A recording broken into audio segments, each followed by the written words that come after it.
Bismillahirrahmanirrahim. Alhamdulillahirabbil alamin. Wassalatu wassalam ala asyrafil anbiya'i wal mursalin wa ala alihi wa ashabihi wa azwajihi wa dzurriyyatihi wa atba'ihi ajma'in. Subhanaka la ilma lana illa ma 'allamtana innaka antal alimul hakim. La haula wa la quwwata illa billahil aliyyil azim. Rabbi syrah li sadri wa yassir li amri wahlul 'uqdatam min lisani yafqahu qawli. Allahumma iftah alaina bi futuhil 'arifin bik. Allahumma ja'alna minal ladzina yastami'una al-qawla fayattabi'una ahsana. Allahumma 'allimna bima jahilna wa anfa'na bima 'allamtana wa zidna 'ilman nafi'an ya rabbal alamin. Rabbi a'udzu bika min hamazati syayatin wa a'udzu bika rabbi an yahdurun. U'idzu nafsi billahil aliyyil azim. Bismillah ma syaa Allah, la yasuqul khaira illa Allah. Bismillah ma syaa Allah, la yasrifu su'a illa Allah. Bismillah ma syaa Allah, ma kana min ni'matin fa min Allah. Bismillah ma syaa Allah, la haula wa la quwwata illa billah. Wa ba'du. Qala Syekh Musannif rahimahullah ta'ala wa nafa'na bihi wa bi ulumihi fid dharain amin.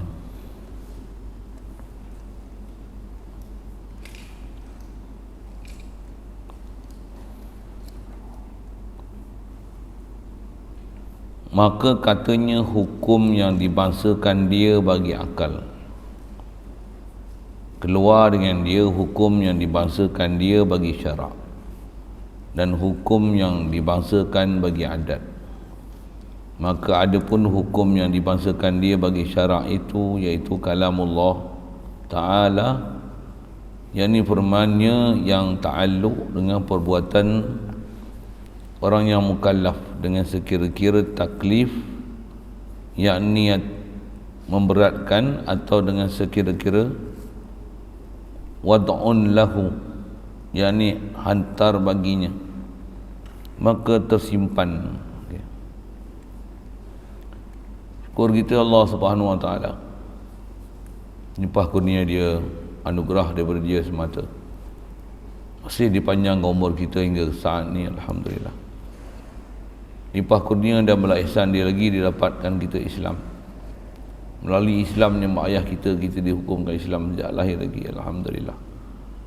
Diberi hati sanubari kita boleh mengiyakan Allah adalah Tuhan kita, dan kita boleh ikut perintah dia, taat, jauhkan daripada maksiat, alhamdulillah. Diberi pula hati sanubari kita boleh mengiyakan Nabi kita Muhammad sallallahu alaihi wasallam adalah benar utusan dia, dan kita dengan taufik hidayah Allah Ta'ala, dengan berkat, dengan belas ihsan dia, diberikan kita boleh mengikut, boleh meniru tata cara hidup yang dibawa oleh Nabi kita Muhammad sallallahu alaihi wasallam, alhamdulillah. Diberi pula hati sanubari kita ada kesedaran ke Allah, mengiktiraf Allah, membesarkan Allah, mentauhidkan Allah, mengagungkan Allah, mentanzihkan Allah daripada sifat kekurangan, sentiasa memuji Allah Ta'ala di atas segala kurniaan yang sentiasa Allah Ta'ala beri kita pada setiap zaman. Syukur kita Allah Subhanahu wa taala, dengan limpah kurnia dia juga diberi kita keupayaan, kesihatan, kelapangan masa, kesungguhan berada dalam majlis yang mulia, alhamdulillah. InsyaAllah kita nak manfaatkan meneruskan bacaan daripada kitab Sirajul Huda. Ada sekalian kita duk bicara ni, nak mula masuk kandungan kitab yang sebelum nak bicara bab tauhid, pengarang kita nak dedahkan tiga pembahagian hukum yang asal dalam matan disebut satu aja, iaitulah hukum akal.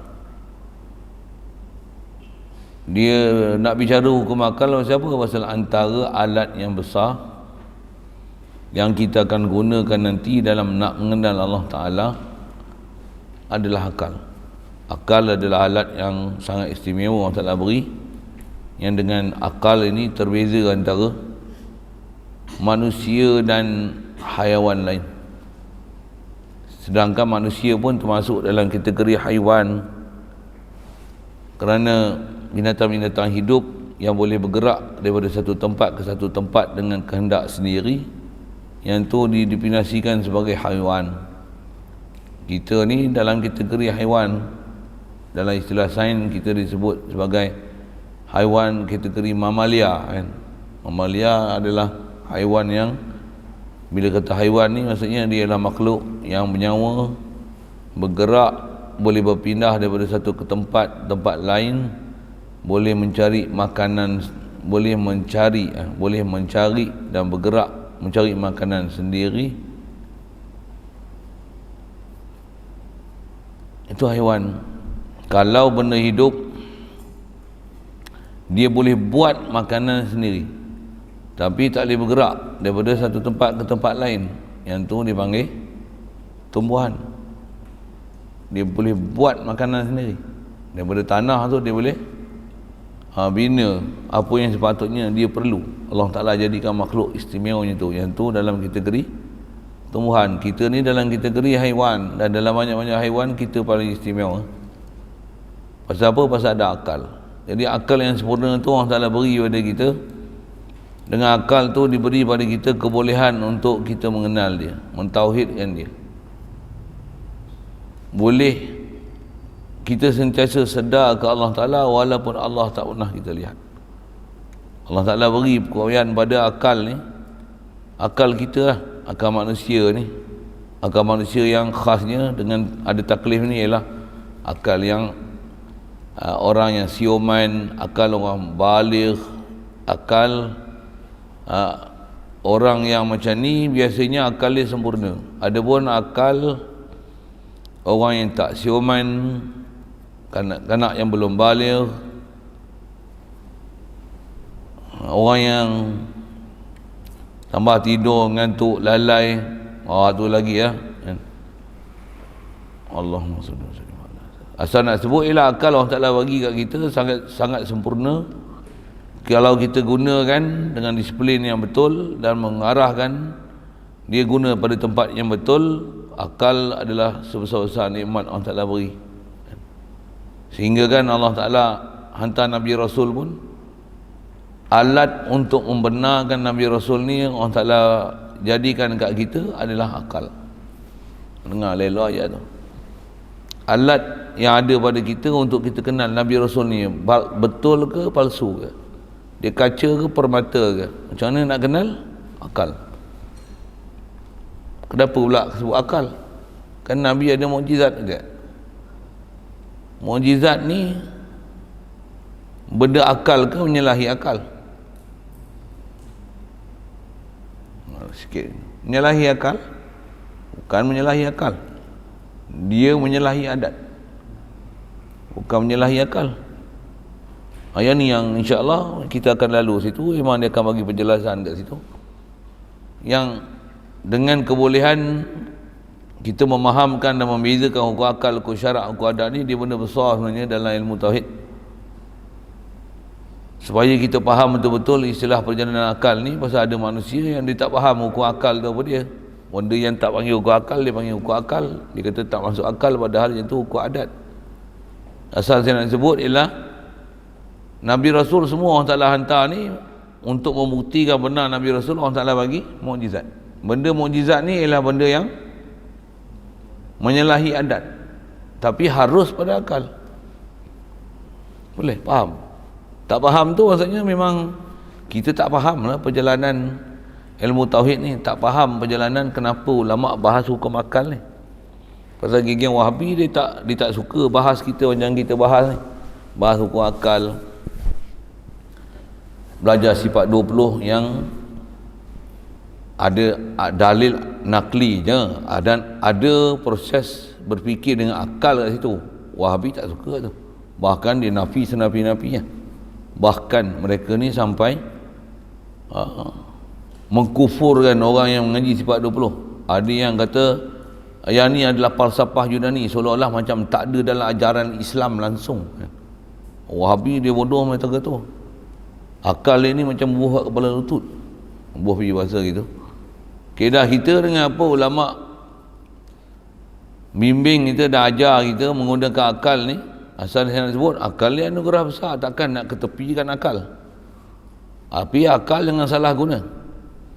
Gunakan dia dengan disiplin yang betul, tempat yang betul. Khasnya atas kita bicara ni, mana yang nak panggil ukur akal, mana yang bukan ukur akal. Itulah. Tongkat bertukar jadi ular. Ni ukur akal ke? Tongkat boleh ketukar jadi ular? Tongkat ni benda mati daripada unsur tumbuhan, betul ya? Kebiasaan tongkat buat ada kayu, rotan, buluh. Tongkat besi pun ada. Boleh besi jadi binatang hidup, ular, boleh? Pelik kan? Betul ya? Pelik tak? Besi jadi ular pelik. Besi jadi ular robot bukan ular. Ni ular, binatang berdarah, berdaging, bernyawa, bernapas. Besi jadi ular. Tu kalau tongkat besi kan. Kalau tongkat kayu jadi ular. Pelik. Betul? Pelik. Boleh berlaku ke? Ingat? Mustahil berlaku pada hukum adat. Kalau boleh, kalau senang je, tebang pokok, simpan ranting-ranting kayu dalam satu tempoh tertentu, nanti bertukar jadi ular macam tu. Siapa boleh buat itu? Tak ada siapa boleh buat. Takkan jadi itu. Ranting kayu pun bukan semua. Ada ranting kayu simpan setahun, silap busuk berulat, reput. Ada ranting kayu kita simpan, dia makin keras, ada juga. Tapi ranting kayu simpan lama-lama jadi ular, tak ada. Jadi kalau orang tak faham perjalanan hukum akal, bertukarnya tongkat, contohlah sebut ular tu untuk Nabi Musa tu lah, bertukarnya tongkat jadi ular ni, macam beriman ke tak beriman, percaya ke tak percaya? Pasal hukum akal dia takkan menyalahi dengan hukum syarak, dia takkan menyalahi. Adat memanglah tumbuhan mana boleh jadi ular. Tumbuhan jadi biji benih, jadi bunga, boleh ya? Jadi buah. Tumbuhan tak boleh jadi ular. Jadi bertukarnya tongkat Nabi Musa kepada ular tu, yang tu dipanggil menyalahi adat. Tapi harus pada akal. Akal mengharuskan dia. Apatah lagi haruskan kebolehan untuk tongkat jadi ular ni bila nisbahkan dengan yang menukarkan tongkat tu jadi ular ialah Allah. Ya Allah lah buat alam ni, dia boleh, dan memang sunnah dia takbir alam ni dengan peraturan adat. Maksud adat ni ada sabab musabab, cause and effect. Itu cara dia takbir alam. Jadi untuk dia nak membuktikan Nabi Rasul ni benar Nabi Rasul, dia buat macam mana? Diberikan pada Nabi Rasul ni benda yang pelik, menyalahi adat, yang mustahil pada adat, tapi nisbah kuasa Allah Ta'ala harus untuk berlaku gitu. Allah Ta'ala jadikan perkara yang pelik dan luar biasa itu pada Nabi dan Rasul. Orang yang tak faham hukum akal, dia kata apa? Sihir. Firaun tak terima. Pasal dia tak faham perjalanan hukum akal. Kalau hukum akal, macam mana Bani Israel, macam mana tukang sihir Nabi Musa tu sendiri. Macam apa? Mereka ahli sihir. Mereka boleh buat ular juga. Macam mana Nabi Musa boleh buat ular. Tapi ular yang mereka buat adalah ular dengan ilmu sihir. Ular yang mereka buat daripada tongkat mereka. Mereka pun tongkat mereka boleh jadi ular juga. Tukang sihir Fir'aun boleh buat juga ular dengan tongkat. Boleh juga buat ular dengan tali yang mereka bawa tali, pintal-pintal, boleh tukar tali jadi ular. Ayah anda. Tapi kebolehan mereka terbatas. Pasal dia hanya boleh buat ular berdasarkan ilmu sihir dia, dan dia tahu ada penipuan kat situ. Antaranya dengan jin, antaranya istilahnya dengan gunakan ilmu sihir. Ular yang dia buat terbatas dan ada ciri-ciri yang dia boleh kenal pasti. Yang ni ular sihir. Orang tak tahu, orang tak boleh buat. Dia tahu dia boleh buat. Siapa anak murid dia yang belajar daripada dia pun boleh buat sihir, boleh buat ular macam mana dia buat. Boleh faham? Tu kisah dalam Quran tu. Bila Nabi Musa nak bertemu Firaun tu, antara perkara yang berlaku, Firaun cabar supaya ahli-ahli sihir yang ada di keliling Firaun tu, Nabi Musa lawan dengan dia. Tengok ular siapa hebat. Yang dia orang tetapkan hari, bertemu lah Nabi Musa dengan tukang-tukang sihir Firaun ni. Ramai, ada yang kata beribu tukang-tukang sihir Firaun ni. Semua masa tu pakar-pakar sihir belaka. Bila dia buat sihir, dia tahu tahap sihir ni macam mana. Nak sebut macam mana? Sihir masih hukum adat. Sihir bukan benda luar biasa. Kalau kita tahu sebab, kita boleh buat. Ada sikit kita bahas dalam kitab Baku Iman itu, yang datang malaikat Harut dan Marut mengajar sihir. Supaya nak fahamkan bab sihir ni, dia boleh belajar. Siapa belajar dia dapat, dia tahu. Siapa tahu sebab-musabab ni, dia boleh buat benda pelik. Tapi masih dalam hukum sabab-musabab. Cuma orang tak tahu sabab, dia tak tahu. Pasal sabab tu terlindung. Saya sebut macam tu ya. Adapun mukjizat, dia bukan sabab-musabab yang kita boleh buat. Dia memang semata-mata anugerah daripada Allah Ta'ala. Jadi asal nak sebut apa? Tukang sihir Firaun ni, dia boleh buat ular daripada tali dan tongkat mereka, berlawan dengan Nabi Musa. Sampai akhir perlawanan tu, mereka bila campakkan tongkat, jadi ular macam-macam rupa. Last sekali, macam mana? Nabi Musa campakkan tongkat dia. Ular paling besar, ular paling pantas, ular paling hebat ialah ular Nabi Musa.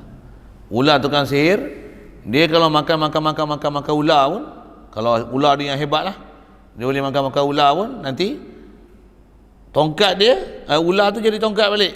Mana ular yang telah ditelan, yang ular dah jadi tongkat, ular yang tongkat tali yang jadi ular tu, yang telah ditelan oleh ular dia tu, nanti semua ular tu jadi tongkat dan jadi tali balik. Jadi bila dia ambil balik ular dia, macam mana? Yang lain tu jadi tongkat, jadi tali balik. Ini sebagian ulama tafsir sebut dalam Quran macam itulah kisah Nabi Musa ni.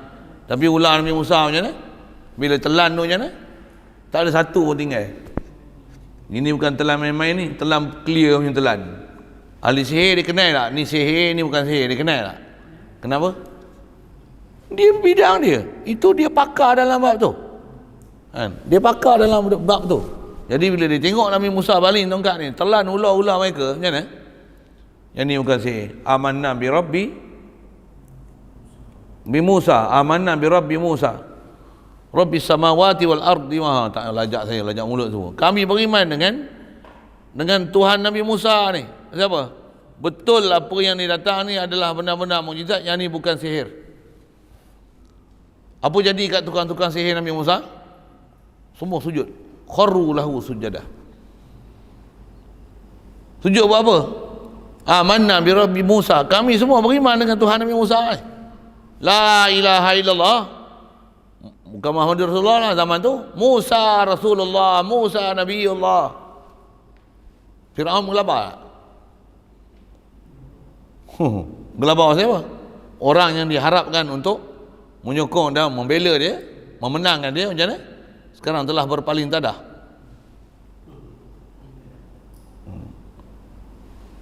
Tukang sihir Firaun pada masa tu, bila dah mengaku beriman dengan Musa, dia tak takut dah dengan Firaun, pasal dia tahu apa akibat langgar lawan Firaun. Firaun ni kerajaan tak? Ada askar, ada tentera tak? Siapa tak ikut cakap dia macam mana? Maut, bunuh, pecat tu biasa lah. Berganjak tak tukang sihir Firaun? Tak. Bila dia mengaku je beriman dengan Nabi Musa ni, Firaun ancam bunuh. Lagi dia kata apa? Antara lain, dia cuba pengaruhkan balik tukang sihir dia yang mana dah ikut Nabi Musa ni. Dia kata, innahu lakabirukumul ladzi 'allamakumus sihr. Dia kata, Musa ni jangan tak tahu, woi, tukang-tukang saya, kau sujud buat apa? Ni lah, kata dia, tok guru hampa paling besar sekali yang duk ajar sihir tu. Ni lah dia. Apa tujuan dia cakap tu? Mengkaburi ahli-ahli sihir yang telah kenal yang ni bukan sihir. Ini adalah mukjizat. Mencari adat tak? Mencari adat. Mencari adat. Jadi apa jalan dikenal yang ni Musa? Ini yang ni adalah betul Nabiullah Rasulullah, yang dibawa tu ialah sihir. Pasal apa? Pasal hukum akal. Akal kata yang ni bukan biasa, yang ni luar biasa. Kalau ikut adat memang, kalau telan balik nanti jadi tongkat balik, mesti ada balik tali dengan tongkat yang telah ditelan. Tapi Nabi Musa telan, bila Nabi Musa pegang balik ular dia tu balik jadi tongkat, macam mana? Tak ada apa yang tinggal. Nak cerita apa ni? Nak cerita dengan kaedah berfikir dengan cara waras dan betul ni. Apa dia? Allah turunkan Nabi Musa, dan bukti Nabi Musa ni berlaku benda yang mencari adat berlaku pada dia, tapi masih harus pada akal. Pasal apa? Nisbahkan dengan kuasa Allah Ta'ala. Memang Allah Ta'ala boleh buat benda tu. Adapun ahli sihir dia tahu kami makhluk, kami tak boleh buat apa. Kami beriman ini adalah benar Nabi Allah Rasulullah. Apa alat dia? Alat dia boleh faham macam tu pasal apa? Akal. Saya nak cerita akal tu. Semua mukjizat yang bagi daripada Nabi dan Rasul, alat nak kenal dia apa? Akal. Hukum hakam yang dibawa oleh Nabi Rasul pun untuk beriman tentang kebangkitan semula, hidup semula selepas mati. Alat yang supaya orang boleh mengakui, ya memang betul hidup selepas mati. Apa alat dia? Akal. Orang yang bercakap berdasarkan adat, dia kata apa? Aiza misna wa kunna turaban wa idhaman a inna lamab'uthun aw aba'una al-awwalun. Kata dia, kami ni bila dah mati, tok nenek kami yang mati dulu pun, kata dia, aiza misna wa kunna turaban wa idhaman a inna lamab'uthun. Boleh ke dah mati, dah keput-keput habis semua ni, boleh bangkit balik? Biar benar mereka. Awa abal unal awalu, tok nenek moyang kami pun dah mati-mati pun boleh hidup balik ke? Antara perkataan yang Nabi-Nabi dan Rasul jawab pada orang tak beriman dengan bangkit semula ni, kata dia apa? Afalam yanzuru ila samai kaifa banainaha wa zayyanaha wa malaha min furuj wal arda madadnaha wa alqaina fiha rawasiya wa ambasna fiha. Jauh saya bawa tu. Wa nazzalna minas samai ma'an mubarakan fa ambatna bihi jannatin wa habbal hasida. Kata orang salah apa? Allah yang turunkan air daripada langit. Air itu asal tanah gersang, kosong, tak ada apa, padang pasir. Bila turun hujan, macam mana? Macam-macam pokok keluar. Lepas tu sampai satu masa, pokok pula di padang pasir dia bukan lama macam pokok tempat kita. Habis kuat 3 hari 4 hari ya pokok dia. Besar, dalam pada tu dia dan berbunga, berbuah, hasilkan benih, mati, kering. Setahun pula esok hujan sekali je, macam mana? Hidup balik. Allah Ta'ala kata apa? Kadzalikan nusyur. Macam itulah bangkit semula di akhirat esok. Apa maksud? Depan mata boleh tengok bumi mati, padang pasir, turun hujan, mati balik pokok, kena hujan sekali je, hidup balik. Macam itulah akhirat esok. Allah Ta'ala hapuskan semua, mati balik, lepas tu hidup balik. Orang beriman senang je, faham? Betul, logik. Kalau nisbah orang kafir pun, kalau dia tanyalah, ayah haji boleh lah, sudah mati hidup balik boleh lah. Macam mana kita nak jawab? Kaedah berfikir yang sama, kaedah akal. Apa dia? Tanya dia, apik apik dulu sebelum ada apik ada. Tak ada betul ya, apik dulu tak ada. 100 tahun dulu mana? Mana ada, mana tak boleh sebut. Malaysia ke ada Kuantong ke, ada Hanyai ke, ada kat mana? Wah, mana tahu mah. 1000 tahun dulu ada mana mah? Mana ada lagi mah? 100 tahun pun tak tahu, macam mana 1000 tahun boleh tahu?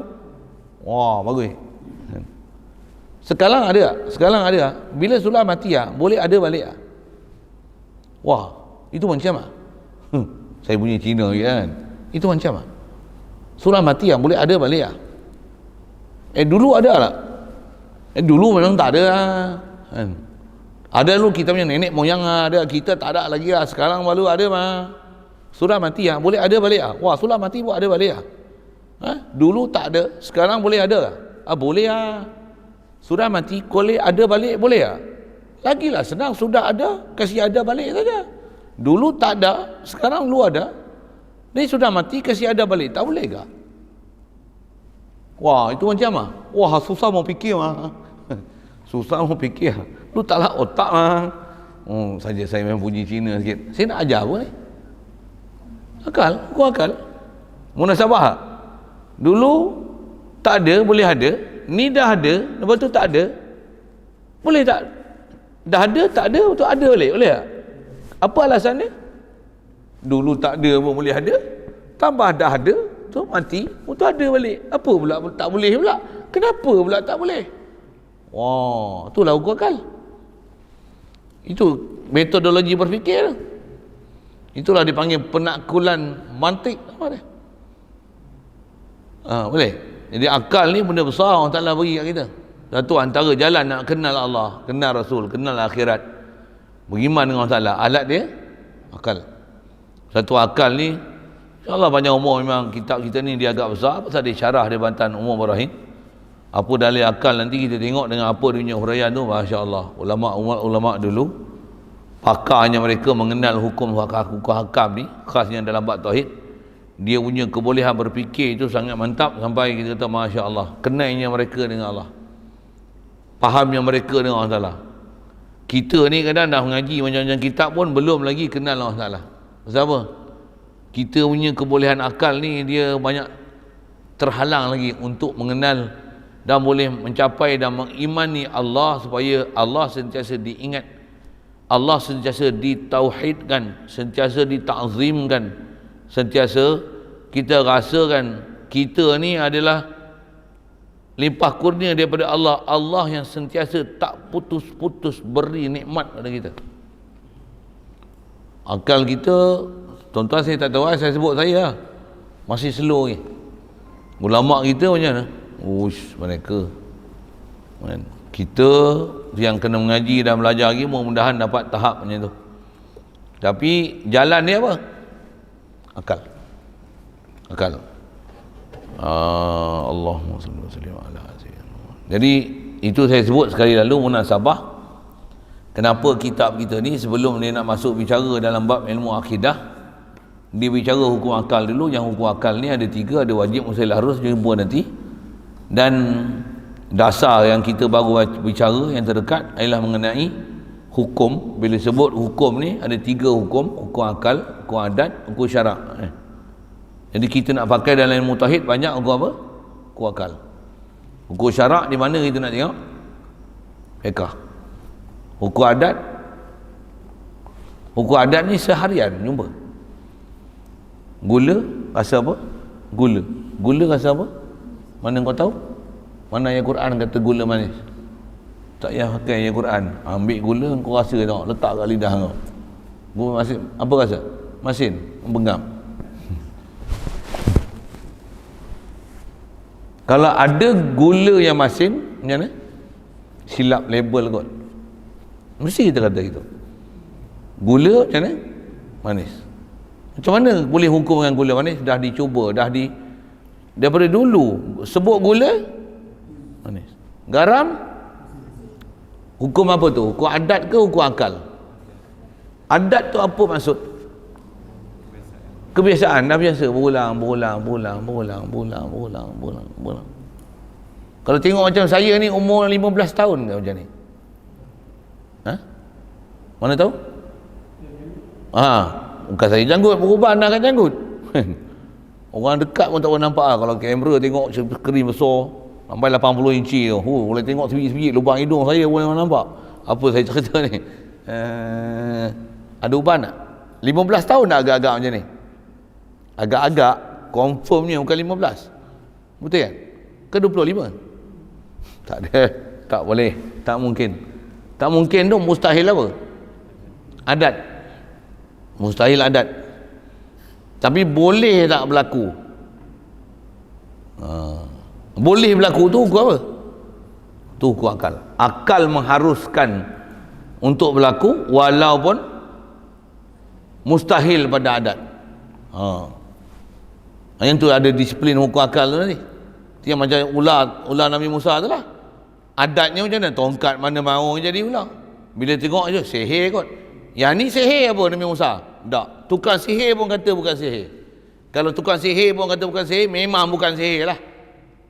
Satu, tukang sihir Fir'aun bila diancam untuk dibunuh, la uqatti'anna aydiyakum wa arjulakum min khilaf wa la usallibannakum fi juzu'in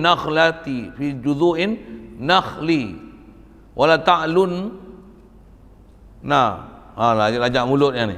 Kami akan potong tangan kanan kau, kaki kiri kau, wala usallibannakum. Kami potong tangan kanan, potong kaki kiri, gantung salib dekat pokok kurma. Bagi pengajaran, jangan langsung lawan Fir'aun. Macam mana? Kami tak takut sikit pun. Tak takut sikit pun ancam kamu. Kau nak bunuh kami, bunuhlah. Yang penting yang kami beriman dengan Nabi Musa. Pasal apa tu? Pasal akal dia waras, kemas. Dia tak takut apa-apa ancaman. Tak takut apa-apa ancaman. Kita nak belajar sampai tak takut ancaman itulah. Beriman kita dengan Allah, dengan syariat dia. Apa yang dibawa oleh Nabi kita Muhammad sallallahu alaihi wasallam ni kita pegang ni. Rasulullah pernah isyarat kata dia, addu 'alaiha bin nawajiz. Gigit dengan gigi geraham. Apa maksud? Kalau gigit dengan gigi kapak macam mana? Sakit rompong gigi kan. Cabut. Apa gigit gigi geraham? Maksudnya kalau cabut tu cabut dengan kepala-kepala kita sekali. Maksudnya biar mati pun tak apa. Pasal apa? Pegang sungguh-sungguh. Jadi alat nak kenal Allah Ta'ala, nak kenal mana hak batil ni, khasnya dalam bab ketuhanan, dalam bab kerasulan ni, apa alat dia? Akal. Alat dia dengan elok. Alat dia akal. Satu, akal adalah salah satu perkakas yang besar untuk memahamkan hukum syarak.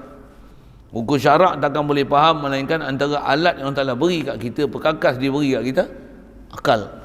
Antara alat yang kita guna pakai nanti kalau kita nak mengaji macam mana nak faham betul-betul Al-Quran dan hadis, antara alat dia adalah lughah. Bila lughah pun nanti antara alat dia selain daripada lughah adalah akal. Pasal Quran bahasa Arab, mesti faham bahasa Arab. Lepas tu kalau ada nanti nampak bertalagah apa, selesaikan dia dengan kaedah akal. Yang tu ada nasih, mansukh, am, mutlak, muqayyad, mujmal, mutasyabih, muhkam. Selesaikan dia. Kalau orang tak ada akal tak boleh selesai bab tu. Orang yang berakal saja boleh selesaikan dia. Sekali lalu sebut macam tu, nak menunjukkan besarnya hukum akal dan faham perjalanan hukum akal tu. Jadi bila sebut hukum ni menetapkan sesuatu atau menafikan sesuatu daripada sesuatu, tu hukum. Hakim dia ada 3. Sama ada akal, ataupun hakim dia syarak, ataupun hakim dia ialah adat.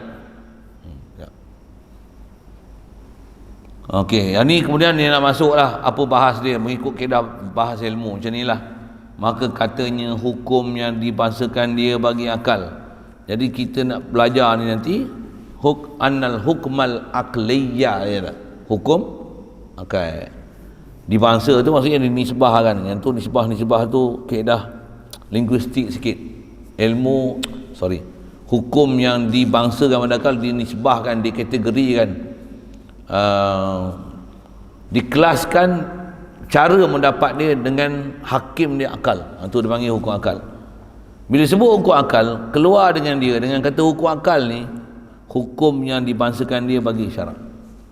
Jadi bab yang kita nak pakai nanti dalam bab tauhid, alat dia hukum akal, bukan hukum syarak. Tak. Itu hukum syarak. Pasal istilah hukum syarak dia dipakai dalam fiqh. Hukum syarak tak dipakai dalam ilmu tauhid. Dengar elok ayat tu. Hukum syarak dia akan nanti wajib, sunat, haram, makruh, harus. Itu hukum syarak. Dalam tauhid tak pakai wajib, sunat, haram, makruh, harus. Dalam tauhid nanti pakai Wajib pada Allah Ta'ala, mustahil pada Allah Ta'ala, harus pada Allah Ta'ala. Dia hukum 3 tu ya. Wajib pada Rasul, mustahil pada Rasul, harus pada Rasul. Dia akan 3 perkara tu ya. Dia tak ada wajib pada Allah, sunat pada Allah, harus pada Allah, makruh pada Allah, haram pada Allah Ta'ala. Ada. Takkan ada. Pasal hukum macam tu dipanggil hukum syarak. Hukum syarak dia adalah perbuatan mukallaf. Ni sebab apa Allah Ta'ala taklif buat kita. Jadi bahas besar ni fikah. Hukum akal nanti kalau kita belajar dalam tauhid, kita hanya akan jumpa wajib pada Allah, yang ni harus pada Allah Ta'ala, ni mustahil pada Allah.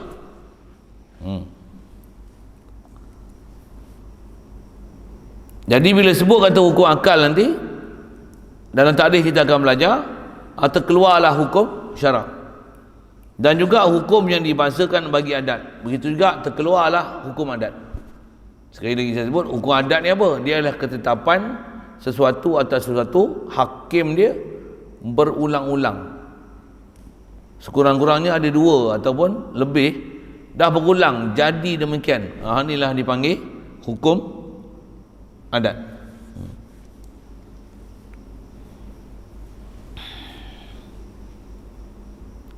Mentol lah, kita tengok menyala, pegang, baru petik, pegang, boleh pegang lagi kan?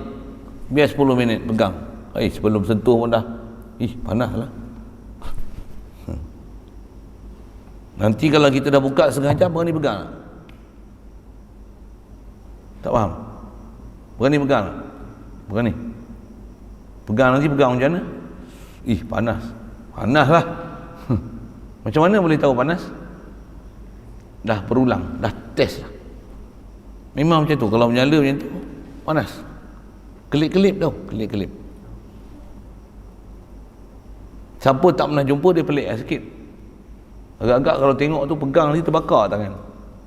Mungkin ada tanggapan macam tu lah. Pasal ingat ke macam bara api kan, bila pegang-pegang tengok sejuk gedi rupanya, kelip-kelip. Lain kali tengok kelip-kelip, berani pegang. Pasal apa? Dah pegang, tambah bukan 1-2 pegang kelip-kelip, dah biasa berpegang berpuluh beratus ekor, tambah biasa tangkap bola plastik buat lampu. Kalau ada orang pengalaman macam tu, best tu, buat lampu gunakan kelip-kelip, best tu. Buat plastik tiup besar-besar, tangkap buat lubang, nampak, best lah. Tapi yang biar dalam tu terus mampus kawan tu. Cerita apa? Panas tak? Panas. Kalau ikut selalu, kalau cahaya panas tak?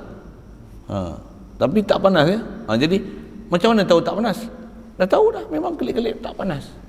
Tapi ada lampu, ada cahaya, ada. Macam mana boleh keluar cahaya? Bukan kerja kau. Tapi aku dah tahu memang keluar cahaya ni kelip-kelip. Kelip-kelip. Panas tak? Tak. Api panas, kelip-kelip tak panas. Mana tahu? Dah berulang. Berulang itulah kita dapat keputusan kelip-kelip tak panas, tapi ada cahaya. Kalau mentol panas, ada cahaya. Contoh tu nak kata benda berulang-ulang, tu hukum adat. Jadi bahas dalam ilmu tauhid tak pakai ilmu adat. Satu adat macam mana? Lapar makan nasi, makan banyak, kenyang tak? Yang tu tak jadi akidah. Yang jadi akidah macam mana? Makan banyak, makan kenyang macam mana? Allah kenyang. Sedikit pun tak akan berakidah kan makanan kenyang. Bukan makan kenyang ke? Itu adat. Akidah tak berpegang dengan adat, akidah berpegang dengan hukum akal. Ada orang makan banyak pun masih lapar, ada orang tak makan pun kenyang. Apa hukum yang nak boleh kita keluarkan? Makanan bukan mengenyangkan, cuma kebiasaannya berulang kali, dah dicoba, dah acap kali, berulang-ulang, makan banyak kenyang, makan banyak kenyang, makan banyak kenyang. Maka makan banyak mengenyangkan, wajib kenyang pada hukum adat, tapi bukan makanan mengenyangkan. Pasal makanan memang bukan benda yang boleh mengenyangkan pada hukum akal. Akal pasal apa? Dia hanya pada adat. Yang tu pergi faham dia elok, yang tu pergi faham dia elok tu. Serta ada orang tak faham, apa susah-susah belajar bab makan minum. Makan minum makan je lah. Ui, bab akidah ni sampai makan minum pun dibicara. Hatta kita ni, kita hidup ni, macam mana boleh hidup? Pernafasan masih bagus, pokok pun masih hijau, keliling pokok sawit, siang menghasilkan fotosintesis, banyak oksigen di keliling kita, maka memudahkan pernafasan. Satulah kita hidup keliling ni semua sihat. Contohlah kan, macam tu kan. Siapa sihatkan kita? Allah. Oksigen, ini hukum adat. Yang sihatkan kita, tetap kita tak bertikot oksigen, makanan, minuman, ubatan, tak. Apa? Allah. Kenapa pegang Allah, tak pegang dengan makanan, minuman, oksigen, ubatan? Itu adat. Bab itikad tak berpegang dengan adat sikit pun. Itikad, bab adat ni dia hanya atas nama laluan dan proses sunnah. Sunnatullah. Lapar, makan. Dahaga, gelap, sang lampu. Pekak, halat pendengaran. Contoh kan. Bengap, pergi ngaji. Macam tu lah kan. Saja sebut misal gitu. Demam, Panadol juga ingatnya, bantai bila kan. Demam, madu. Okey. COVID-19, vaksin. Bodoh. Orang yang keluarkan vaksin pun dia kata belum tentu boleh mencegah daripada kena COVID. Jadi buat apa dia? Suntik kan? Betul buat apa? Ramai orang dah masuk pusat-pusat tempat kumpul orang-orang COVID, bukan ada bagi ubat apa pun, vaksin pun tak dibagi. Tidur bangun baik. Jadi Allah Ta'ala dah bagi imunisasi kita untuk boleh melawan kuman COVID. Jadi tak perlu divaksin sebenarnya.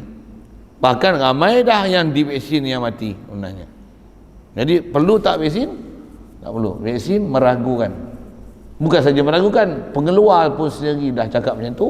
Gedi-gedi duk suruh orang vaksin buat apa? Okey. Apa ni nak cerita apa? Hukum adat. Bahkan bukan hukum adat. Itulah fakta yang ternyata di hadapan kita, tapi fakta ni telah diautakan. Apa dia? Dapatkanlah perlindungan untuk semua. Vaksinasi. Herd immunity apa? Imuniti berkelompok 80% kita akan dijauhi daripada iya ke orang yang disuntik atau dia akan jadi pembawa kepada kuman virus. Ada pula orang yang tak disuntik bawa pada kuman virus. Dia tak disuntik, dia tak ada virus lah. Orang yang suntik tu yang ada virus, pasal memang kuman dah masuk dalam badan. Saya cerita apa ni? Saya cerita hukum adat. Bagi faham betul-betul lah tu. Bagi faham hak tu, kita tak mengaji bab sains, tak mengaji doktor pun kita boleh kelahi dengan buat-buat sains dan doktor. Doktor pula bodoh, tak faham. Kita yang orang biasa, orang awam ni pula faham. Ustaz yang tak faham ada juga. Hadanallah ila siratal mustaqim. Saja saya menyambil tu pasal saya nak cerita antara hukum akal dengan hukum adat. Pasal kita bab i'tikad, kita tak berpegang sedikit pun dengan hukum adat. Satu, orang mati pasal apa? Dah sampai ajal. Ajal ni bahasa syarak. Jadi mati sampai ajal. Tu darah tinggi kecil mana? Itu sabab aja. Sabab letak tempat sabab. Atas akidah sampai ajal. Macam mana pun hindarkan sabab-sabab boleh bawa mudarat. Ada pembahasan ni panjang, saya panjang sangat kan. Sekadar untuk sebut kata kita nak bicara bab akidah ni, terkeluar daripada dia hukum syarak, terkeluar daripada dia hukum adat.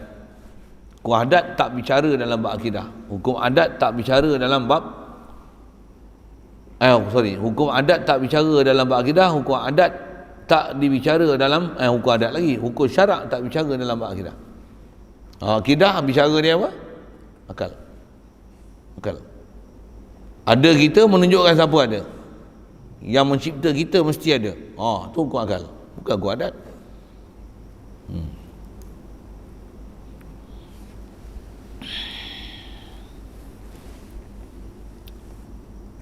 Panjang umur nanti lanjut lagi. Yang ni dia nak baru bicara takrif.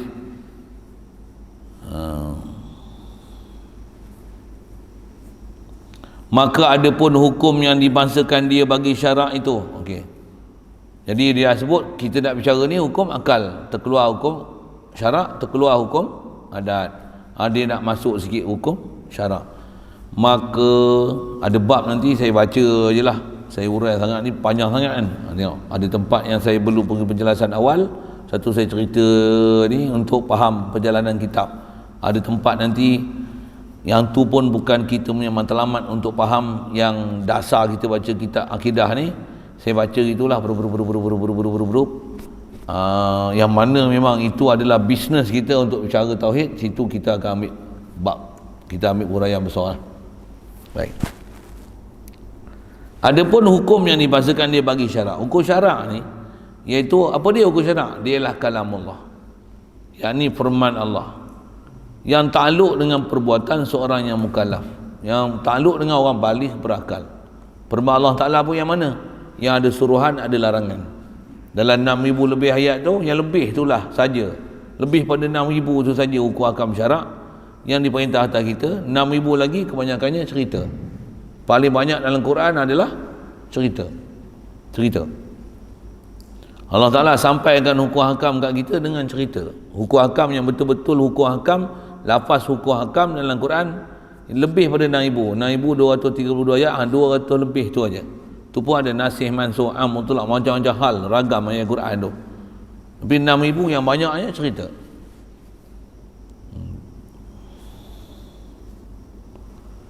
Jadi hukum syarak ni firman Allah Ta'ala yang takluk dengan perbuatan mukallaf sekira-kira taklif, yang ni memberatkan. Jadi perintah Allah Ta'ala tu ada yang wajib, sunat, tu taklif buat. Ada yang haram, makruh, tu taklif tinggal. Harus, pilihan. Boleh buat, boleh tinggal. Yang tu dipanggil hukum taklifi.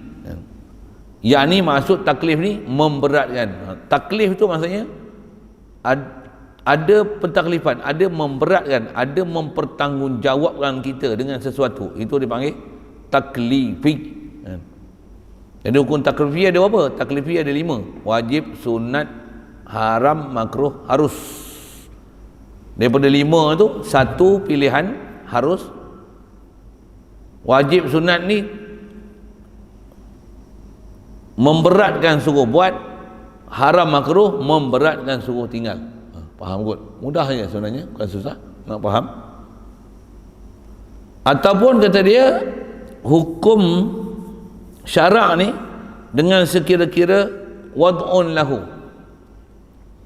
Dia bukan hukum taklifi, tapi hukum wad'un lahu ataupun wudi'alah, apa yang digunakan untuk dapat hukum wajib, sunat, haram, makruh, harus tu, yang 5 tu dipanggil hukum wad'i. Terjemah wad' ni wad'un lahu ataupun wudi'a lahu, yakni hantar baginya. Dia adalah beberapa hukum, beberapa ketetapan yang jadi pengantar kepada hukum wajib, sunat, haram, makruh, harus. Pengantar dia. Contoh, subuh wajib tak sembahyang? Soal lah, pandai jawab tak? Sekarang wajib tak sembahyang subuh? Macam mana boleh tak wajib ke sembahyang subuh wajib? Tak masuk waktu. Waktu masuk waktu tu dipanggil apa? Sabab wajib. Tak masuk waktu subuh, tak wajib lagi sembahyang subuh. Jadi bila jadi wajib sembahyang subuh? Ada sabab. Sabab tu dipanggil wad'i, hukum wad'i. Jadi sembahyang 5 waktu wajib. Sekarang wajib tak subuh? Tidak. Zuhur lagi dah tak wajib. Isyak wajib dah ni. Tapi waktu dia panjang. Selagi tak subuh boleh buat. Lambat sikit tak ada masalah. Itu memang awal lah waktu lagi namanya. Masuk 8.30 contoh kan. Ni baru 8.50. Boleh lagi belajar sampai subuh tu. Panjang lagi masa. Jadi kalau kita gunakan dia untuk mengaji pun masih fresh lagi. Mengaji dulu kan. Nanti sembahyang lah. Apa nak sebut ni? Sabab. Sembahyang tengok ada tai cicak kat kaki. Apa hukum? Sembahyang memang wajib, tapi apa jadi kat sembahyang tu? Batal. Kena batal ni apa? Batal ni adalah pengantar untuk nak tengok yang wajib sembahyang ni sah. Sah pula. Batal sah. Bila batal tak sah sembahyang. Bila tak sah sembahyang nak buat apa? Wajib ulang balik. Apa siapa wajib ulang? Dah sembahyang dah tadi. Wajib ulang pasal sembahyang dah tak sah. Sembahyang dah terbatal dengan sebab kena najis. Wajib basuh. Bila batal wajib basuh, cuci najis, wajib sembahyang semula. Mai mana wajib sembahyang semula tu? Pasal ada sabab. Apa sabab dia? Ada benda yang tak sah dengan sembahyang. Ada benda yang batal dengan sembahyang. Dengan tu wajib sembahyang semula. Wajib baru datang wajib sembahyang semula. Boleh? Faham sekali lalu. Jadi ada istilah hukum taklifi. Hukum taklifi 5, wajib, sunat, haram, makruh, harus. Ada hukum yang dipanggil hukum wadai. Hukum wadai ni apa? Sabab, mani', syarat, sah, batal. 5 juga kan. Atau jalan ringkas 5. Sabab, mani', syarat, sah, batal. 5. Walibnya sebut 5 walaupun ada macam-macam cabang lagi lah. Khas dia pergi ngaji usul fiqh, mukadimah fiqh, kita akan jumpa bab macam tu. Yang ni ngaji tauhid jumpa satu. Saja dia bagi pendedahan sikit situ.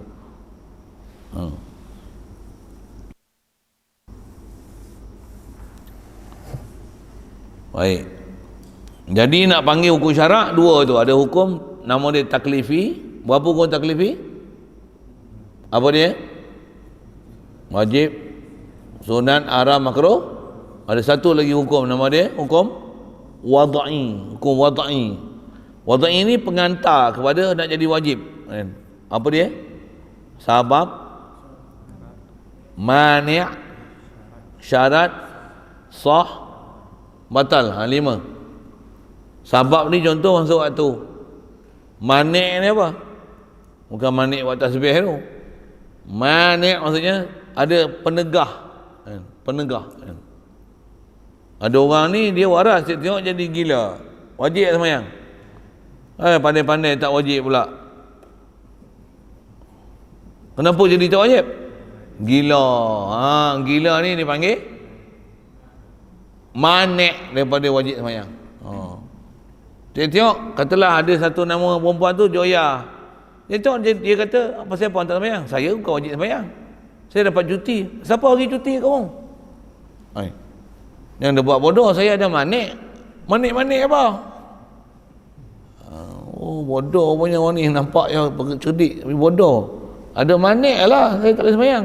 Sembahyang mana boleh cuti-cuti? Orang lelaki lah tak ada cuti, orang perempuan ada cuti. Iyakah? Dia tak tahu manik tu apa. Macam mana boleh jadi haram sembahyang pula? Pasal ada manik. Macam mana boleh bertukar hukum jadi haram?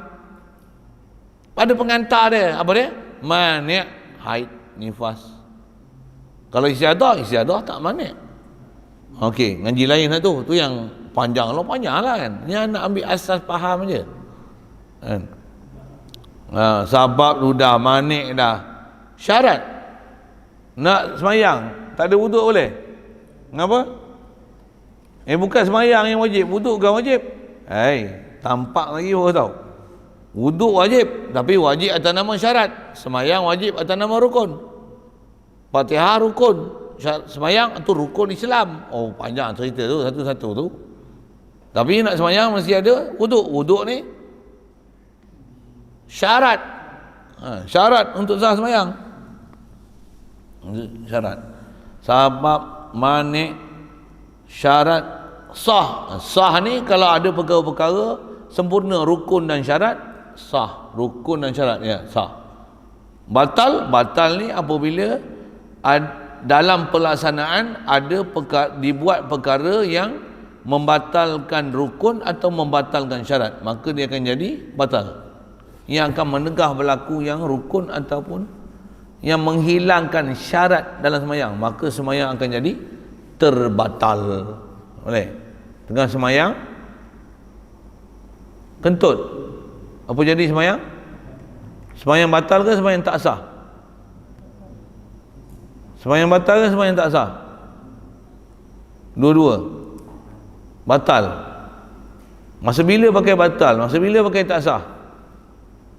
Tak sah ni bila dah selesai, tengok-tengok tak cukup syarat, tak cukup rukun, yang tu tak sah. Kalau tengah buat,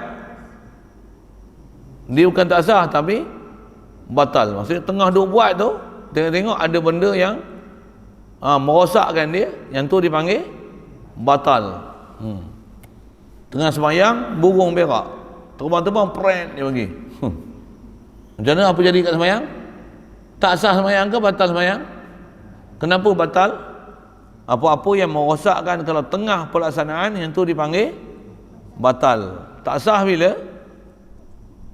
Tak sah ni bila dah selesai buat, tengok-tengok ada yang tak cukup, yang tu dipanggil tak sah. Ada istilah-istilah macam tu sikit lah, perbezaan dalam fiqh. Tapi tetap bila tak sah atau batal, kena buat lain. Sembahyang tak sah macam mana? Kena buat lain. Sembahyang batal macam mana? Dua-dua kena buat lain. Tapi nak pakai batal dan tak sah tu ada tempat dia. Kalau orang tengah sembahyang, tengok dia terkentut, tak sah sembahyang. Kentut tak sah sembahyang. Tak, bukan kentut tak sah sembahyang, kentut batal sembahyang. Boleh kot, faham kan? Jadi sabab, manik, syarat, sah, batal, itu dipanggil hukum wad'i. Menyambil itu belajar tu. Memang nak baca kitab kanan dia susah tau. Satu hafal lebih pokok dengar saya sebut. Bahasa dia pula simpan lah, tengok apa. Maka tersimpan hukum yang mana? Tersimpan lah. Istilah simpan ni boleh dihinggakan. Maksudnya terhad. Boleh kita kumpulkan dalam satu angka yang tertentu. Dia tersimpan hukum yang dibahasakan bagi syarak itu atas dua bahagi. Pertamanya dipanggil khitab taklif. Yang tu sekali lalu saya sebut dia tadi, ada hukum syarak ada dua, namanya dia taklifi. Sini dia pakai khitab taklif. Saya nak syarah khitab tak khitab apa tu boleh je, tapi saya baca gitulah, saya dah sebut tadi. Iaitu antaranya firman Allah Ta'ala yang takluk ia dengan perbuatan seorang daripada sekira-kira taklif, yakni memberatkan. Maksud taklif ni berat, dan berat ni bukan buat, suruh buat. Istilah berat ni menyuruh. Berat dengan mana mengenakan, mewajibkan, memfardukan, memestikan. Itu istilah memberatkan tu. Dan yang kedua dipanggil khitab wada'. Atau nama istilah tadi hukum wad'i, iaitu firman Allah Ta'ala yang takluk ia dengan perbuatan seseorang daripada sekira-kira wada'. Yakni maksud wada' ni hantarkan, maka sabit bagi bahagian yang pertama itu 5 bahagi. Jadi hukum taklifi ada 5, nanti ke depan nanti wad'i disebut pun ada 5. Iaitu saya nak syarah satu-satu khitab-khitab apa panjang, saya lalu tengok. 5. Pertamanya dipanggil khitab ijab. Ada perintah Allah Ta'ala tu yang suruhan Allah Ta'ala kepada Rasulullah dan kepada kita atas suruhan, atas khitab wajib. Itu firman Allah Ta'ala yang takluk dengan tuntut. Ada firman Allah Ta'ala, kita nak faham di situ ada makna tuntut, dan tuntut tu ulama kita dah kelaskan. Yang ni tuntut wajib.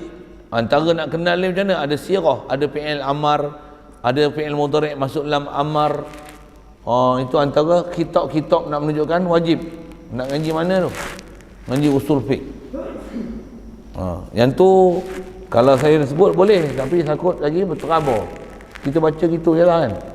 Dia menyambil nak sebut ilmu hukum akal tu, disebut hukum syarak. Jadi nak mengaji syarak ni macam mana? Kena pergi ngaji ilmu lain. Yang ni menyambil je. Okey, siap. Betul nak faham kitab-kitab pula, yang tu kena ngaji saraf, apa boleh faham ni fi'il amar, di talabu syai', apa di talabul kaf, talabu fi'li, yang macam-macam cerita panjang tu. Sebagai tuntut yang jazim. Kalau tuntutan tu ada memang tuntutan suruh yang memang pasti kena, tak boleh tinggal langsung. Ada pula dilalah dia, ada korinah dia. Ngaji lain lah tu. Yang tu dipanggil wajib. Keduanya khitab nadbi, khitab sunat. Tadi khitab ijab, wajib. Yang ni khitab. Nah, macam mana pula boleh faham fi'il amar yang dalam Quran ni perintah sunat? Contoh mudah, aqimus solah wa atuz zakah. Dirikanlah sembahyang, keluarkanlah zakat. Apa hukum sembahyang? Wajib. Apa hukum zakat? Mana tahu? Ulama dah cerita siap-siap dah mana wajib, mana sunat, kan? Apa? Fazkuruni azkurkum. Zikirlah kamu kepada aku akan membalas ingatanmu padaku. Apa hukum zikir? Sunat. Mana tahu? Mana pandai lah hukum sunat. Bukan wajib ke? Ulama dah bahas dah. Zikir hukumnya sunat. Boleh? Faham? Faqra'u ma tayassara minal Qur'an. Kamu bacalah dalam sembahyang tu apa yang mudah untuk kamu baca dalam sembahyang. Perintah apa tu? Dalam sembahyang mesti ada kena baca ayat Quran. Perintah apa tu? Wajib ke sunat? Mana tahu? Ulama dah bahas lah. Macam mana nak tahu jadi fardu jadi sunat? Macam mana? Bodoh dengan jihad lain. Nak bahas bodoh-bodoh ni mana boleh. Dia ada disiplin dia. Banyak ilmu nak faham situ. Kalau Wahabi, memang orang awam boleh semua ambil ayat Quran. Kaedah kita ulama macam mana? Yang ni tak kerti bodoh buat macam mana? Ikut je ulama. Ulama kata wajib, wajib. Ulama kata sunat, sunat. Dan ulama dah ikut ulama mana? Ulama Malaysia. Kan? Apa istilah dia ulama apa? Ulama mujtahid. Pasal ulama mujtahid ni dia ibarat macam wakil Allah Ta'ala atas muka bumi nak menghuraikan hukum. Dengar elok ayat tu. Hakiki bagi hukum siapa? Allah. Alat untuk zahirkan hukum siapa? Rasulullah. Siapa yang tukang hurai kalamullah dan sabdaan Nabi siapa? Jangan bagi pendek, bagi ayat tu bagi sempurna sikit. Siapa? Ulama mujtahidin. Bukan mufti, bukan menteri. Jangan terkejut beruk dah. Bukan ustaz, bukan. Siapa? Ulama mujtahidin. Dia punya definisi tu ulama mujtahidin. Mujtahid pun mujtahid mana? Ulama mujtahid mutlak. Yang tu pasal mereka ni lah yang pakar-pakar nak menentukan hukum wajib, sunat, haram, makruh, harus mengikut kaedah-kaedah yang datang pada Quran dan hadis. Mereka handal untuk memahamkan tuntutan yang ada tu, tuntutan wajib ke, tuntutan sunat ke, ni khilaf aula ke, ni makruh ke, harus demo pakar sungguh lah bab tu. Dan di atas kepakaran mereka itulah ada berbeza-beza hukum. Yang ni kata wajib, yang ni kata sunat, ni khilaf aula. Adalah pastikan kita duduk di disiplin yang betul, ambil daripada ulama mujtahidin. Jangan ambil ustaz-ustaz dan mufti-mufti ikan sardin. Itu tak boleh. Mengapa saya kata ikan sardin? Pasal dia duduk dalam bekas, dia dah seal lah. Mengapa? Kau pusing lah kau mana pun, dia akan takkan keluar hukum lain. Hukum tu lah vaksin wajib. Jadi vaksin wajib, vaksin harus tapi wajib, vaksin harus tapi wajib. Walaupun ramai mati sebab vaksin, wajib juga vaksin. Dia takkan keluar ayat lain. Dia mesti ikut hukum kerajaan.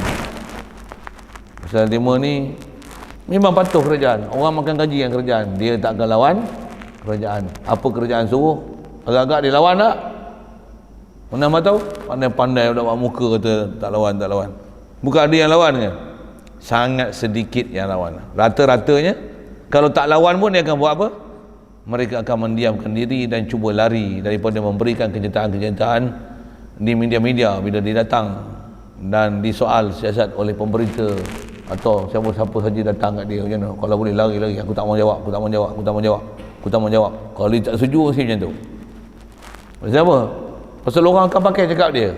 Habis-habis malas ya, aku nak berhenti, aku tak nak jadi mufti, aku tak nak jadi menteri.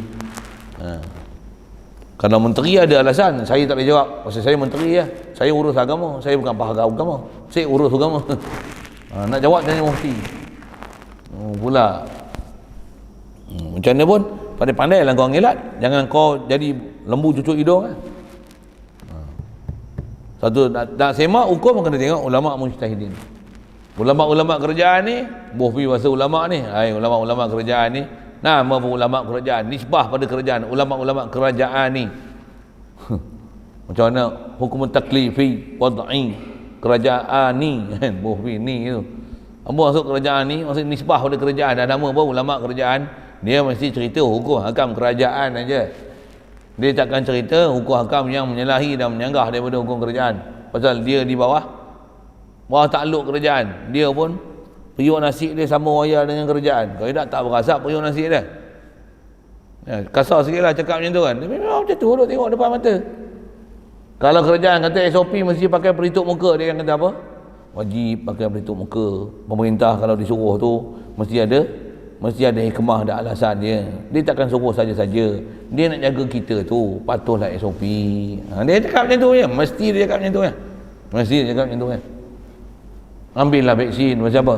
Vaksin ni telah dikaji. Kita dah telah dengar nasihat pakar. Pakar tu bukan saya pun tak pakar kata dia. Kita dengar nasihat pakar. Habis pakar tu siapa? Kerajaan kata, dengarlah nasihat World Health Organization. Jadi dah kerajaan kata ikut WHO, kita pun ikut WHO juga. Ingatlah nasihat pakar.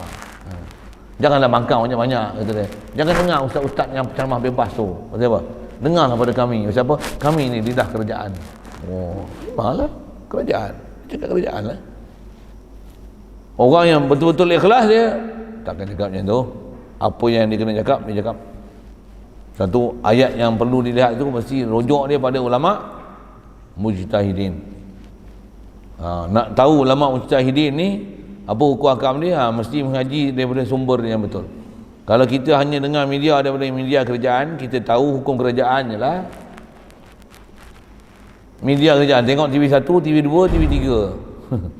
Tengok apa berita sinar harian, lu tengok TV kerajaan, lidah kerajaan ni. Apa dia cakap semua berkaitan dengan cerita kerajaan aja. Kerajaan suruh vaksin tak? Dia kata wajib tak? Kena ambil tak? Kena bubuh 2 dos tak? Saya silap nanti kena 3 dos dia tak? Nanti lepas tu 3 dos, nanti dos ke berapa pula? 12 dos. Tahu tak? Dia kata tiap-tiap tahun kena ambil. Pasal expired dia bulan ni. Nanti antibody kita dah tak cukup untuk bertindak balas melawan virus. Lepas tu kena mentingkatkan imunisasi. Macam mana? Suntik lagi satu. Dalam masa 6 bulan suntik pula penuh jarum lah.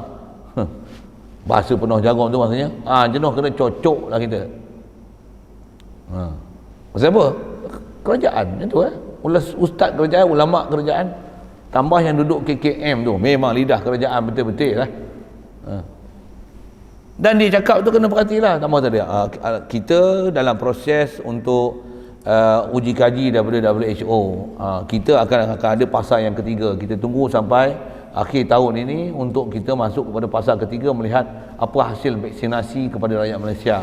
Kita beruntung kerana menjadi bahan uji kaji daripada WHO untuk kita memberi laporan kepada WHO apa hasil daripada vaksin yang telah mereka ciptakan untuk kita. Bagus, kita jadi tikus makmal untuk jadi uji kaji. Lepas tu yang bila kena suntik, dia suruh sign, mampu sendiri kau tanggung lah. Tapi dia kata yang ni berkesan untuk mencegah. Kalau suntik taklah kena teruk, kalau tak suntik kena teruk, kena tahap 4, kalau suntik di tahap 2 saja. Dia cakap macam tu, padahal yang kena suntik mampu, yang tak suntik hidup. Dan penipuan dia macam mana? Dia kata bagus, boleh bertahan, boleh mencegah. Tapi bila nak sign, dia suruh kita tanggung sendiri. Dia kata bagus, boleh mencegah, tapi kalau mati jadi apa-apa, side effect, tanggung sendiri. Benda ni nak masuk kerja mesti kena 2 dos, yang ni kena 2 dos, nak mengajar masuk 2 dos, nak face to face 2 dos, masuk masjid 2 dos. Bala ni. Tapi nak suntik, sign, risiko tanggung sendiri. Apa benda kau cakap ni? Boleh? Faham saya cakap apa?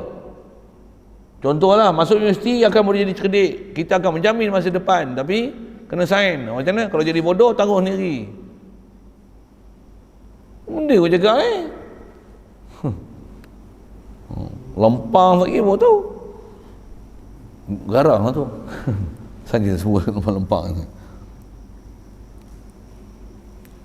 Asal saya nak sebut, yang tu yang kita kena rujuk pada ulama mujtahidin. Jadi kena belajar hukum hakam mereka, disiplin ilmu mereka, cara dia ambil faham macam mana.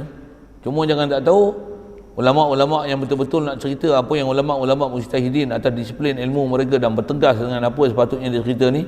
Zaman kita ni sikit dah, tak ramai dah. Ramai dia sendiri jadi mazhab, dia sendiri jadi Tuhan. Kalau bahasa mudah je lah kan. Dia sendiri jadi Tuhan. Macam apa? Pada saya lebih cenderung kepada pendapat ini. Oh, dia sendiri cenderung lah. Padahal dia bukan mujtahidin, dia bukan ahli tarjih. Bodoh lah. Rasa bodoh tu. Sambil ada PhD boleh keluar pendapat saya cenderung kepada pendapat saya cenderung. Engkau cenderung kau nafsu kau, setan kau, iblis kau. Engkau bukan orang takwa yang kau cenderung pada takwa. Kasar sikit lah sebut-sebut macam tu, tapi macam tu lah nak kena sebut kan. Baik, jadi asal nak sebut ada kitab Nabi, ada kitab sunat, ada suruhan sunat. Dan kata dia, dan maka iaitu firman Allah Ta'ala ta'aluk dengan tuntut perbuatan suatu akan sebagai tuntut yang tiada jazim. Dan ketiganya ada kitab tahrim, ada tuntutan tu tuntutan haram. Nak kenal dia dalam Quran macam mana? Antaranya ada huruf nafi, la taqrabus salata wa antum sukara, la ta'kulur riba, la taqrabuz zina, la ta'kulu amwalakum bainakum bil batil. Tu boleh kena ada la nahi masuk pada fi'il mudhari'. Untuk macam mana nak faham haram, macam mana nak faham makruh, macam mana nak faham larangan tu, larangan harus. Oh, waktu mesti letak bagi ahli dia. Maka iaitu firman Allah Ta'ala yang ta'aluk dengan tuntut tinggal sesuatu akan sebagai tuntut yang tiada jazim, yang tak jazam. Nak tahu jazam tak jazam, kuat tak kuat ni, oh bukan kerja kita tak pandai. Kita tak pandai tu siapa yang pandai? Ulama mujtahidin saja pandai. Satulah ikut saja ulama-ulama yang mereka telah dahulu pada kita, telah menyempurnakan segala bahas hukum hakam fiqh. Pergi tengok hukum syarak kat situ. Dan yang kelimanya kitab ibahah, maka iaitu yang keempatnya kitab karahah, iaitu firman Allah Ta'ala yang ta'aluk dengan tuntut tinggal sesuatu akan sebagai tuntut yang tiada jazim. Karahah ni suruh tinggal, tapi tinggal tu tinggal yang tak dengan putusnya suruh tinggal, ada ancaman neraka kalau buat. Tu dia akan jadi makruh saja. Macam mana nak kenal makruh tak makruh dalam Quran? Pasal dalam Quran dalam hadis tak sebut makruh yang ni, makruh yang ni, makruh macam ni. Dalam hadis kita tak akan jumpa sunat yang ni, sunat macam ni, sunat macam ni, tak ada. Bahkan wajib pun hanya ada beberapa tempat saja yang sebut wajib. Yang lain tak ada istilah wajib pun dalam hadis dalam Quran. Bahkan ada suruh je. Macam mana nak faham suruh tu suruh wajib? Macam mana nak faham suruh tu suruh sunat? Macam mana nak faham suruh tu suruh harus? Larangan pula. Macam mana nak faham larangan tu larangan haram? Macam mana nak faham larangan tu larangan makruh? Macam mana nak faham larangan tu larangan harus saja? Macam mana? Ulama mujtahid yang boleh. Kita tak pandai. Kalau buat sendiri, silap masuk parit, bunuh diri. Terjun lombong, jatuh gaung. Ramai orang yang macam ni. Jangan kata orang awam memang dia tak berani, pasal dia tahu. Selalunya siapa? Orang yang agak berilmu sikit. Tambah ada jawatan-jawatan mufti, tambah pula bagi jawatan apa? Ahli istinbat. Oh, boleh faham? Jawatan mufti dia unit istinbat. Wow, boleh faham sebab apa? Kalau dia jawatan mufti unit falak, dia tak boleh. Pasal falak dia boleh lah kira waktu siang panjang mana, malam panjang mana, nak tengok kiblat, dia boleh lah tu. Tapi dia tak boleh keluar hukum. Tapi kalau duduk di bawah unit istinbat macam mana? Oh, yang ni adalah majlis fatwa. Wow, kuat tu kan. Betul ke boleh fatwa, baca kitab pun menggeletar. Kitab pun tak biasa mengaji, Fathul Qorib pun tak biasa khatam, Fathul Mu'in tak biasa tempuh. Apa Minhajul Talibin pun tak biasa lalu, istilah pun tak biasa dengar. Nama Khatib Syarbini, kitab dia pun tak biasa tengok. Nama ulama pun sebut Khatib Syarbini pun dia gelak. Nama bini bodoh mata kata. Habis-habis dia nak jadi ahli istinbat. Nak jadi ahli majlis fatwa. Dengar saya punya bunyi tu.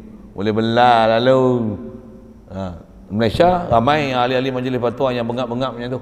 Saya punya ayat dengar, saya sebut berani saya kata gitu. Saya berani kata gitu pasal saya kenal lah. Ada yang saya kenal mereka. Perak saya kenal lah Peraknya. Kenal, saya kenal. Saya tahu mereka. Orang tak tahu, tak tahu. Jangan kata ahli majlis fatwa je, pengarah-pengarah dia kita kenal. Pengarah, sedap je sebut ni. Memang saya kenal, saya tahu lah. Tambah kita biasa duduk semenjadi, kita biasa dengar percakapan dia, kita biasa dengar ucapan dia, kita biasa dengar kuliah dia. Tuan-tuan kalau biasa dengar kuliah saya, dengan ilmu tuan-tuan ada, tuan-tuan nilai lah saya sebut pergilah macam tu kan. Saya macam mana saya mengaji, saya dengar kuliah dia, saya boleh, saya tahulah kayu ukur saya nak nilai dia, tuan-tuan nilai cara lah, nak pujinya hang lah. Hang betul tak betul, keupayaan hang ukur tu, hang punya ilmu cukup tak cukup nak ukur orang, tu satu. Saya akan tahulah apa ilmu saya yang cukup, saya tak cukup, saya nak ukur orang. Jadi saya kenal lah apa dia cakap, saya tahulah dia civil tak civil, saya tahu apa dia cakap betul tak betul.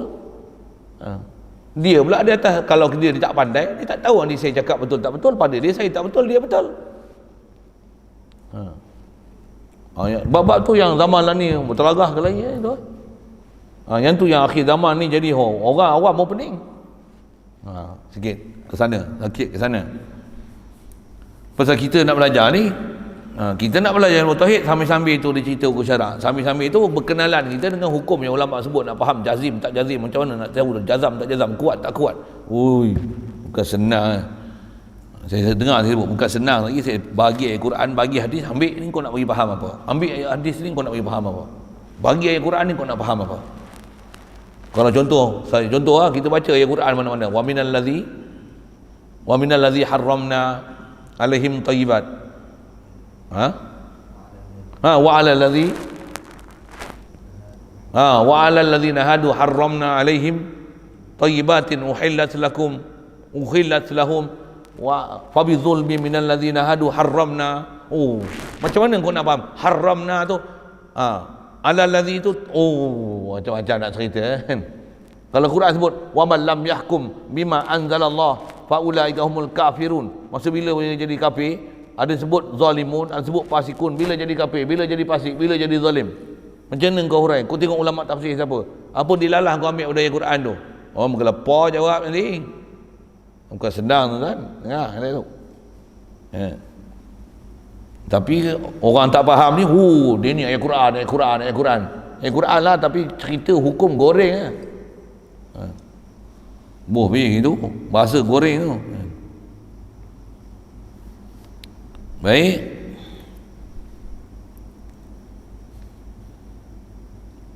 Jadi ada khitab karaha, iaitulah firman Allah Ta'ala, takluk dengan tuntut tinggal sesuatu akan sebagai tuntut yang tiada jazim. Istilah dia dalam ni, tuntut suruh ada suruh jazam, suruh tak jazam, ada larangan jazam, larangan tak jazam, jazim, itu istilah-istilah tu satu hal lah nak sebut dengan jazam tu.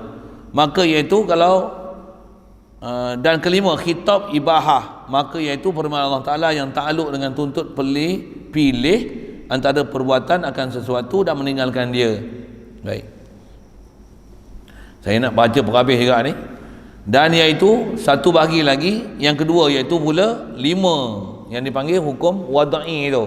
Hukum wada'i ni terbagi ada 5 bahagi. Pertamanya dipanggil kalamullah yang takluk dengan keadaan sesuatu menjadi sabab.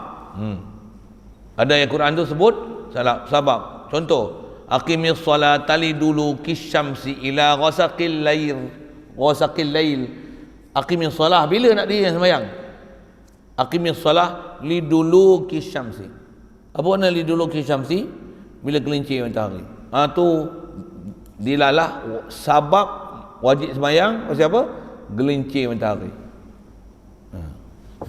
Panjanglah nak sebut satu-satu. Ada isyarat tu, sababnya tu. Bila wajib haji? Wa atimul hajja wal umrata lillah.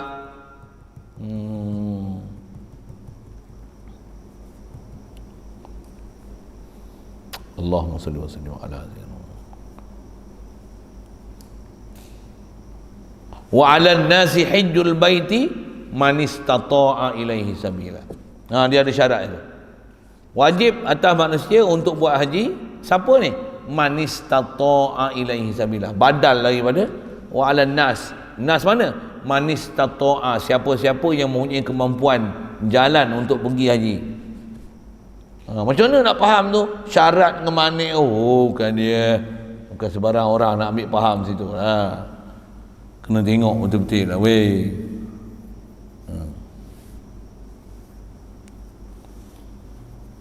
Jadi ada yang jadi salah satu sebab bagi suatu perkara daripada perkara yang 5. Ada sebab wajib, ada sebab sunat, ada sebab makruh, ada sebab haram, ada sebab harus. Satu vaksin, dia kata harus. Macam mana boleh jadi wajib pula? Mesti ada sebab wajib. Sebab wajib ni apa dia? Nak hilangkan mudarat. Betul ke vaksin ni dengan sebab tu hilangkan mudarat, ataupun dengan sebab vaksin tu jadi mudarat, ataupun vaksin sama-sama win-win condition. Apa dia? Boleh jadi manfaat, boleh jadi mudarat. Dia tengok mudarat lagi besar daripada manfaat, ataupun tak manfaat langsung. Maksudnya apa? Bahkan banyaknya mudarat. Demam, sakit kepala, pening, muka herot, ni. Dapat pula free. Macam ada agenda lain macam ni. Bagusnya mereka bagi free, Jepun bagi free. Bagus ya. Kau nak bagi free, bagilah. Lain ni bunyi ni. Dia bagi free yang dia tak nak dah tu. Dia tahu bahaya dia bagi kita free lah. Agak-agak ada orang nak bagi free ke Amerika. Amerika ni siapa? Nabi Rasul, ahli ulama, tutup guru, ahli sufi. Amerika ni ahli sufi ke? Betul. Sonoklah mereka, gedik-gedik lah, julang nama mereka bagi free kat kita. Jepun pun bagi free kat kita, China pun bagi free kat kita. Dia tak tahu ada makna tu. Piramli cerita lama lah benda tu. Apa yang perempuan tu kata apa? Abang apa? Yang dia punya berlakon pakai nama apa? Abang apa? Tak tahu. Abang Ramli Abang Ramli tu baiklah abah kan. Pergi nak minta hutang ni. Assalamualaikum. Bila nak bayar hutang? Sewa rumah ni berapa bulan tak bayar? Tengok anak dia keluar macam mana?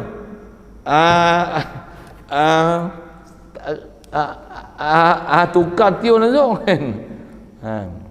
Kalau tak ada duit tak apa. Tak ada bulan ni, bulan depan, tak ada bulan depan lagi satu.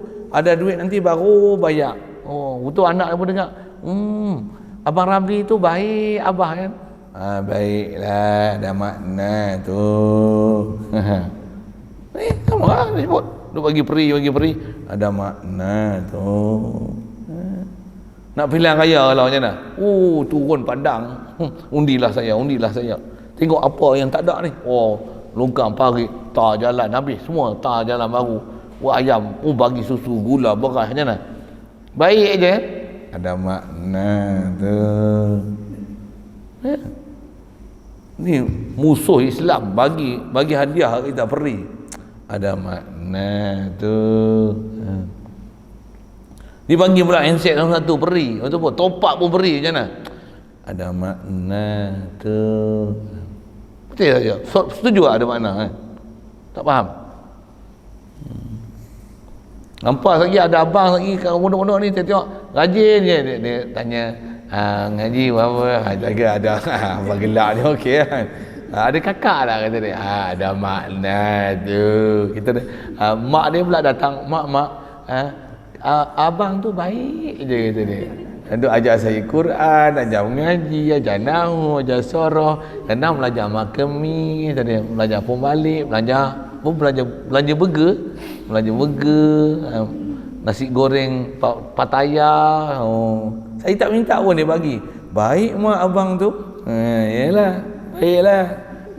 Ada makna tu. Kita gurau sikit kan, lagi serius dia. Payahlah ngaji. Okey.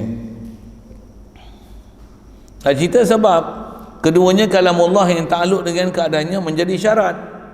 Tu, siapa dia nak boleh faham wa 'alan nasi hijjul baiti man istata'a ilaihi sabila. Orang yang mengaji bagian usul fiqh tu kena tak reti, tambah nak i'rab tu macam mana nak faham 'alan nas ala li takalluf. Macam mana boleh faham dilalah takalluf wa 'alan nasi hijjul bait. Ala tu jam majrur khabar muqaddam, hijjul bait itu mubtada' muakhar. Macam mana mubtada' boleh faham fi'il amar? Jawab. Hak tu tak reti Saya tanya orang geng-geng yang mengaji ilmu wahyu usul fiqh. Konon ahli istinbat. Tanya hak tu kangkang terus tak boleh faham. Istilah terkangkang tu saya tak reti Saya pun tak reti ustaz, kita tanya macam tu dandam mengaku bodoh. Kalau tidak bukan main cakap bukan main. Macam ni ustaz ngaji kita kecil tengok kita besar sikit. Buruh kita besar aku tanya itu kecil mu. Iya saya sungguh saya kelahi macam tu.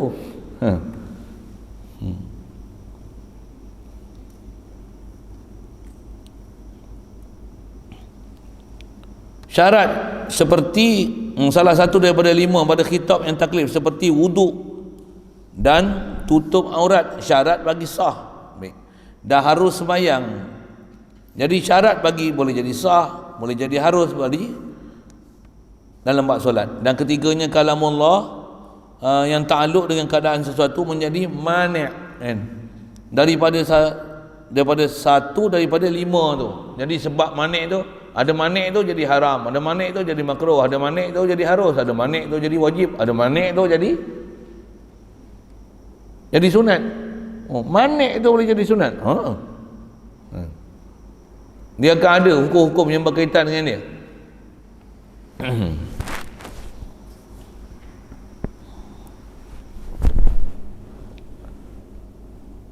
Seperti kata dia wujud haid ataupun nifas yang manik daripada sembahyang, itu manik wajib kan.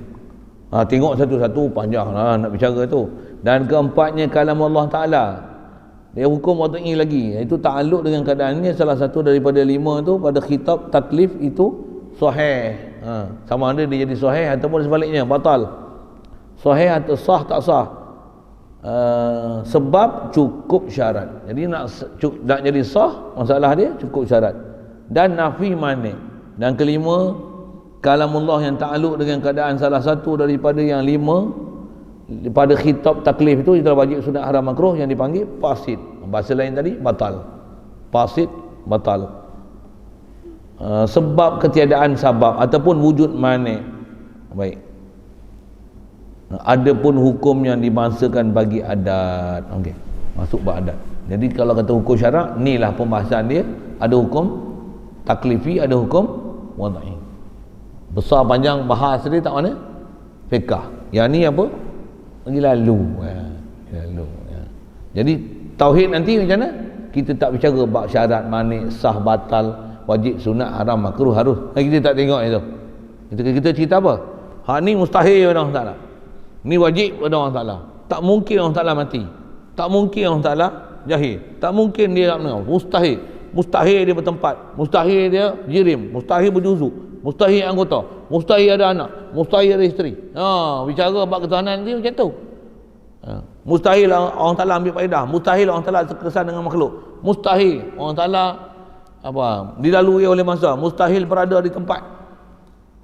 Lepas tu kalau ada ayat Quran macam ni, apa dia nak jawab ni? Mana khas, mutlak, nasih, mantu, kena bagi selesai tu. Mengikut kaedah ilmu tauhid dengan kaedah qawaid akliyah.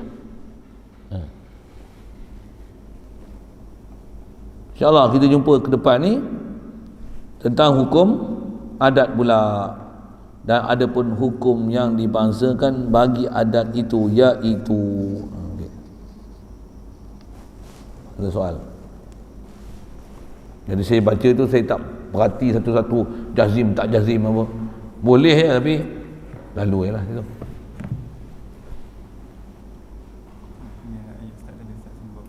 Yang hakiki bagi hukum ni adalah Allah. Menguraikan adalah ulama mujtahidin mutlak. Ya.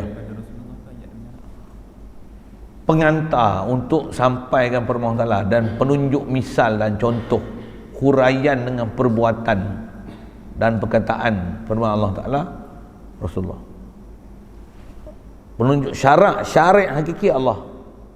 Bila Allah Ta'ala kata aqimus solah, dalam Quran tak hurai macam mana nak semayang berapa rakaat. Siapa hurai?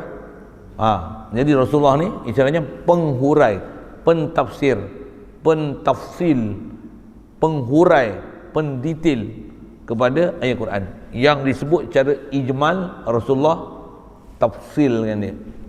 Tafsil Rasulullah pun ada yang dengan perbuatan, ada yang dengan perkataan. Jadi ulama nak ambil faham macam mana? Yang ni wajib ke sunat ke? Macam mana nak faham dilalah wajib daripada perbuatan Rasulullah? Macam mana nak faham wajib daripada perkataan Rasulullah? mana yang sunat.